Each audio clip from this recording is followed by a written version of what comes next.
Ethereum Classic is a commodity, Ethereum is a security. The Howey test.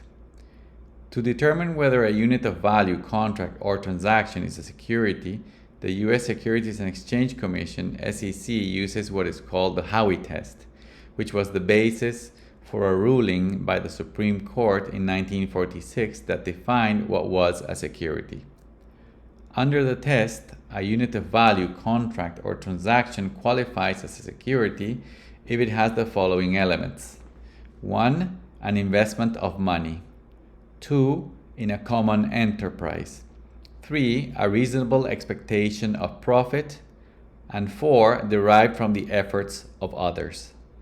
Bitcoin BTC and Ethereum ETH, and thus Ethereum Classic ETC, after Ethereum split from it in 2016, were determined to be commodities by the Commodity Futures Trading Commission, CFTC, in 2015 because they were decentralized, therefore had no common enterprise directing them, and their returns were not derived from the efforts of others.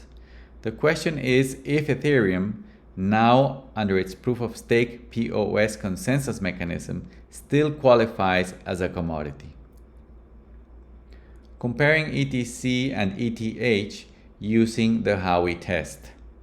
The table above serves to compare ETH and ETC as to how they fare with regards to the Howey test. As seen in the table, in our opinion, Ethereum now passes the test, therefore should be categorized as a security, because it involves all four elements, while ETC is still a decentralized project, so it should remain as a commodity. In the following sections, we will explain our comparison and rationale.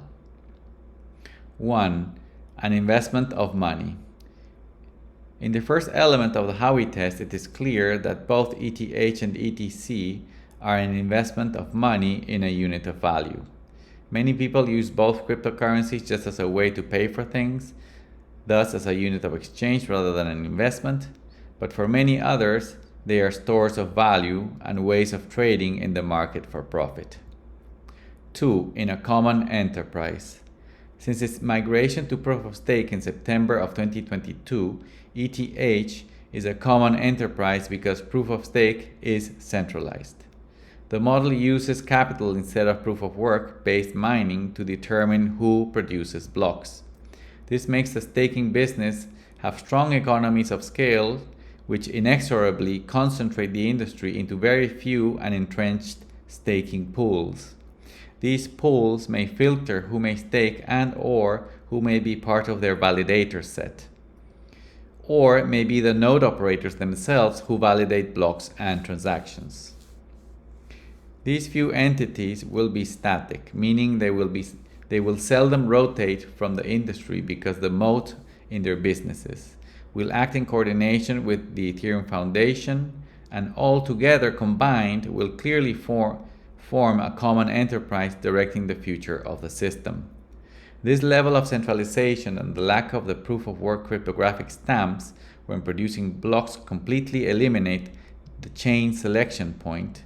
Thus, the attributes of free exit and entry, permissionlessness, censorship resistance, and immutability in Ethereum, making it a common enterprise with traditional centralized features and controls. ETC remains a commodity because it is and will remain proof of work POW for the foreseeable future. Therefore, there aren't and will never be enterprises or groups who will control ETC, and mining and owning the coin will always be totally separate activities. ETC has no foundation directing the roadmap of the system, and producing or verifying blocks are free, decentralized, and merit-based activities. 3. A reasonable expectation of profit. As said before, although both ETH and ETC may be used purely as units of exchange, they may also be used as a store of value for price appreciation. Therefore, both qualify as having a reasonable expectation for profit. 4. Derived from the efforts of others. For the same reasons that Ethereum is now a common enterprise, it is also a system where the expectation of the success of the system and thus its future profits, are derived from the efforts of others. These others will be perfectly identifiable, as they will be 4 or 5 large staking pools and the Ethereum Foundation, and altogether will act as a single enterprise. The proof-of-stake system is not a free merit system, as proof of work, but a totally collaborative partnership between the pools and the validators. And the validators are essentially the same as the pools because they are their submissive contractors. In the system, validators divide their task on a per block basis, where one produces a block, then sends it to other validators who vote on the block, and then send it to the rest of the network who must accept them without objection. Because ETC is proof of work and decentralized, miners may pop up and leave whenever they want from anywhere in the world, compete to build blocks in their complete isolation, send them to the rest of the network for verification, and get paid based on their sole merit. No other filters or conditions exist. In ETC, the same reasons why it was a commodity before remains today. There is no common enterprise, therefore the future value of the token is just determined by future general adoption by the market, but not from a defined collaborative group of centralized pool operators or managers as in Ethereum. A historical perspective of ETC's and ETH's legal status.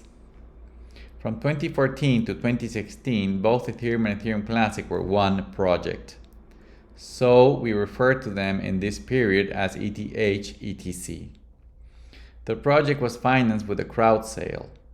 Based on the Howey test, it may be inferred that the ETH/ETC crowd sale was indeed a security. It was founded by Vitalik Buterin. Then he partnered with several individuals to form a group of co-founders. They promised the expectation of profits out of the investment, created a foundation with the name of the network, even registering its trademarks, sold a unit of value previous to the creation of the cryptocurrency to gather funds for development, and promoted the crowd sale and Ethereum's features, benefits, and appreciation potential, just like any initial public offering of a stock would have been promoted. However, this status as a security was likely limited to the period between the crowd sale and the launch of the network on July 30th of 2015. On July 30th of 2015, the initial securities of the project were transformed into the ETH cryptocurrency, which was subsequently categorized as a commodity by the Commodity Futures Trading Commission. This step may be interpreted to be an exchange and exit of the initial common enterprise between investors, Vitalik Buterin, his partners, and the Ethereum Foundation as the director of the project. From here, the project became a truly decentralized proof-of-work-based public blockchain. Even when Ethereum split from the ETC mainnet in 2016 due to the DAO hard fork, ETH kept its decentralization because it remained as a proof-of-work blockchain. This period lasted until September 15th of 2022. Starting in September 15th of 2022, Ethereum cannot be described as a decentralized project because it migrated to proof-of-stake. Indeed, the moment it migrated, 51% of the blocks were censored by mega staking pools to comply with international sanctions imposed by the US Office of Foreign Assets Control, OFAC. And a few months later, up to 70% of its blocks were censored. As said before, proof of stake depends on large and entrenched pool operators that control the network. This, together with the control and influence that the Ethereum Foundation had from before, and the fact that the developers have incredible clout in the decisions about the protocol, for example, changing the supply of the token 6 times in its history, make it a centralized project dependent on others from the units of value perspective. In the meantime, Bitcoin has always maintained its status as a commodity, as determined by the CFTC in 2015, and ETC is functionally a commodity, just like BTC, because it has exactly the same consensus design with its decentralized guarantees. Conclusion. It is worth noting that anything built on top of Ethereum Classic may be a commodity or a security. As a generalized and decentralized computing system, whatever the designs of dApps, Layer 2 systems, and tokens may be will determine their status. DAOs inside ETC structured as corporate stock, bonds, or derivatives will be securities. ERC20 tokens that create coins, meme coins, or other tokens that do not fall under the Howey test may be classified as commodities. However, ETC as the base layer of these technologies is still a generic commodity. The proof-of-stake algorithm in Ethereum implies a constant collaboration between validators, who are contractors of the pool operators. They produce blocks, vote on these blocks, and then send them to the rest of the network, who have to accept them without question. Additionally, participation by stakers from the public or node operators to run validating clients is filtered and restricted by pool operators. There is no decentralized free entry and exit from the system. Therefore, it is clearly a common enterprise. ETH, ETC went through a centralized sale process when it was promoted during the crowdfunding. But then it became a decentralized blockchain when it was launched and was a proof-of-work system. When ETH split from ETC mainnet in 2016, ETC was separated from the main community of developers and leaders of the Ethereum Foundation and became even more decentralized at the social layer. This is when its code is law principle was established. ETC never had a defined group of promoters. In fact, all the different groups of constituents in ETC rotate and migrate constantly. For all the reasons stated above, we conclude that the Ethereum Classic remains a commodity and Ethereum is a security.